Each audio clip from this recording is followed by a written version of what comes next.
அன்புள்ள சகோதர சகோதரிகளே, உங்களுக்கு ஒரு நற்செய்தி.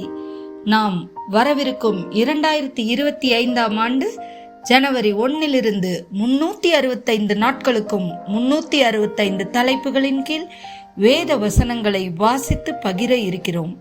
நீங்கள் இதை அனுதினமும் கேட்டு தியானித்து ஆசீர்வாதத்தை பெற்றுக்கொள்ளுமாறு கேட்டுக்கொள்கிறோம்.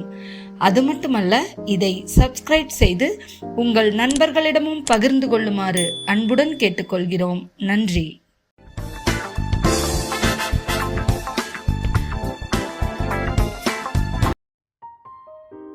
இன்று நாள் 168. தலைப்பு உடல் நலம். நீதிமொழிகள் 16:24. இனிய சொற்கள் தேன்கூடு போல ஆத்துமாவுக்கு மதுரமும் எலும்புகளுக்கு ஔஷதமும் ஆகும். யாத்ராகமம் 15:26.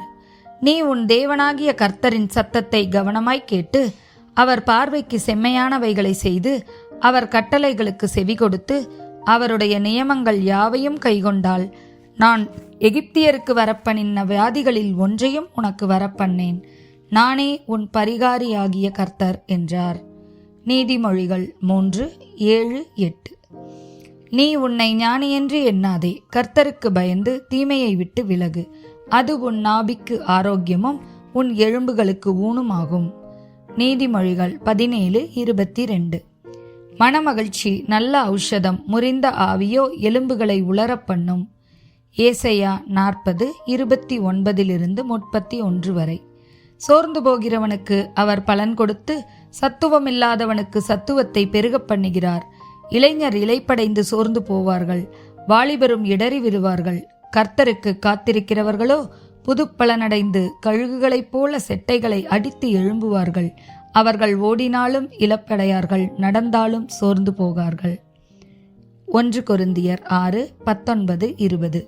உங்கள் சரீரமானது நீங்கள் தேவனாலே பெற்றும் உங்களில் தங்கியும் இருக்கிற பரிசுத்த ஆவியினுடைய ஆலயமாய் இருக்கிறதென்றும் நீங்கள் உங்களுடையவர்கள் அல்லவென்றும் அறியீர்களா?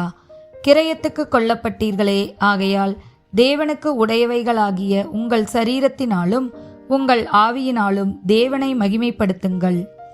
சங்கீதம் 147:3. இருதயம் நொறுங்குண்டவர்களை குணமாக்குகிறார், அவர்களுடைய காயங்களை கட்டுகிறார். எரேமியா 30:17.